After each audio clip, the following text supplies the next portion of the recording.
Anasin alin Nabi sallallahu alaihi wasallam qala inna izomal jazai ma'a izomil balai wa inna allaha idza ahabba qauman ibtalahum faman radhiya falahur ridha wa man sakhita falahus sakhatu. Rawahu Tirmidzi.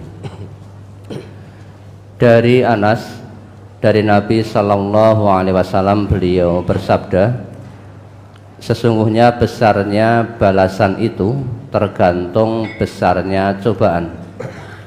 Dan sesungguhnya Allah apabila mencintai suatu kaum, maka Allah memberikan cobaan kepada mereka.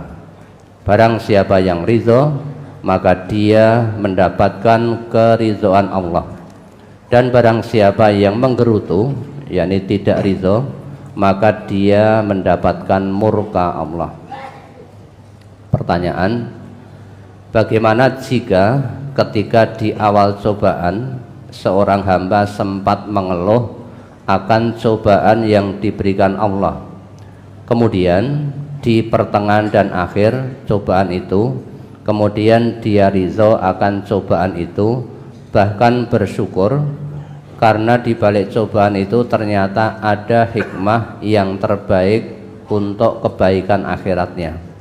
Apakah seorang hamba ini termasuk yang mendapatkan murka dari Allah?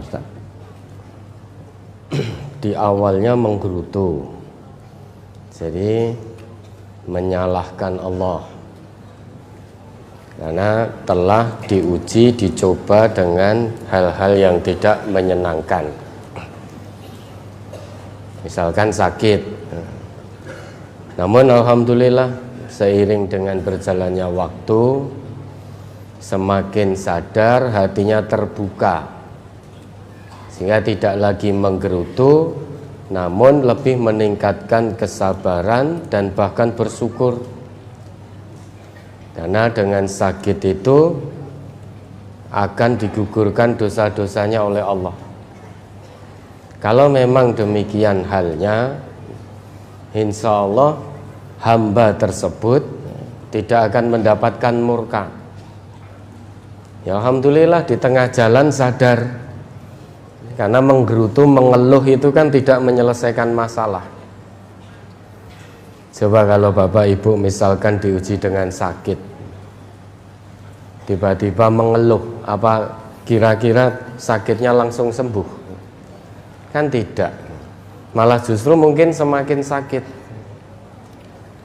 Tapi beda dengan menerima keadaan itu, fisiknya boleh sakit, tidak apa-apa, namun hatinya tetap sehat, lesannya tetap sehat, terbasahi dengan kalimat-kalimat thayyibah, hatinya terus bertaut kepada Allah. Nah, kita sebagai hamba Allah ini sampai kapanpun toh akan diuji. Kalau menyatakan diri beriman pada Allah, kalau tidak ingin diuji, pengennya diujo, maka jangan beriman kepada Allah.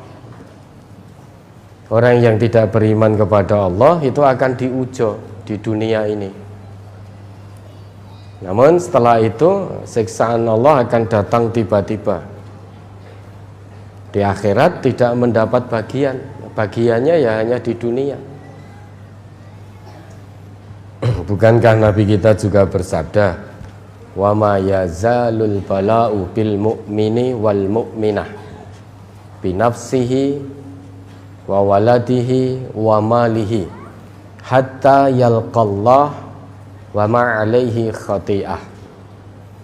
Akan terus menerus yang namanya ujian itu terus menerus akan menimpa hamba Allah mukmin laki dan mukmin perempuan. Ujian tersebut bisa menimpa pada dirinya sendiri, bisa menimpa pada keluarganya, bisa menimpa pada hartanya. Jadi apapun yang menjadi kecintaan hamba Allah yang beriman, baik dirinya, keluarganya, harta bendanya, itu akan terus mendapatkan ujian dari Allah sampai nanti bertemu Allah dengan tidak membawa kesalahan, tidak membawa dosa. Dosanya digugurkan oleh Allah dengan catatan sabar. Maka Nabi dengan tegas ngendika, ajaban li amril mu'min, sungguh menakjubkan perkara orang yang beriman. Kok bisa menakjubkan? Inna amrahu kullahu khair. Semua perkara orang yang beriman itu akan menjadi kebaikan. Walaisa dzaka li ahadin illa lil mu'min. Dan hal ini tidak akan didapatkan oleh setiap orang, hanya akan diperoleh hamba-hamba Allah yang beriman. In asabathu sarra syakara fakana khairal lahu. Kalau ditimpa ujian berupa kesenangan, syakara, dia bersyukur, tidak menjadi sombong, tapi bersyukur menggunakan nikmat yang Allah berikan sesuai dengan fungsi yang telah Allah tetapkan. Itu satu bentuk kesyukuran terhadap nikmat yang Allah berikan. Apapun nikmat dari Allah, gunakan sesuai dengan fungsi yang telah Allah tetapkan. Nikmat lisan fungsinya untuk berbicara yang baik-baik. Nikmat penglihatan untuk melihat yang baik-baik. Itu bentuk kesyukuran atas karunia, atas nikmat yang Allah berikan. Sehingga tidak hanya cukup alhamdulillah. Kalau hanya sebatas alhamdulillah, itu mudah semuanya bisa mengucapkan. Misalkan diberi nikmat kesehatan, selain mengucap alhamdulillah, gunakan nikmat sehat itu sesuai dengan fungsi yang Allah tetapkan. Itu bentuk kesyukuran atas nikmat. Dan kalau itu bisa dilakukan, baik baginya syukur itu. Kemudian wa in asabathu dzarra sabara. Jika ditimpa ujian-ujian yang tidak menyenangkan, penderitaan dan lain sebagainya, tidak ada cara lain kecuali bersabar. Ini sabar tanpa batas tentunya, tidak menggerutu. Jadi diterima ujian yang tidak menyenangkan itu, terima dulu dengan penuh keikhlasan. Setelah menerimanya, kemudian respon ujian itu dengan melakukan ikhtiar-ikhtiar insani dan ilahi.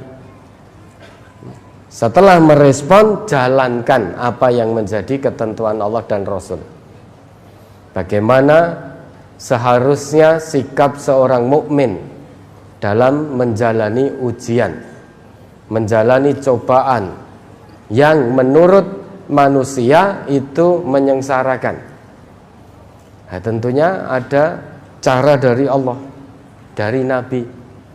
Maka sabar, tidak menggerutu, tetap husnudzon kepada Allah dan bersyukur, karena di balik ujian itu ternyata Allah hendak angkat derajatnya tinggi-tinggi.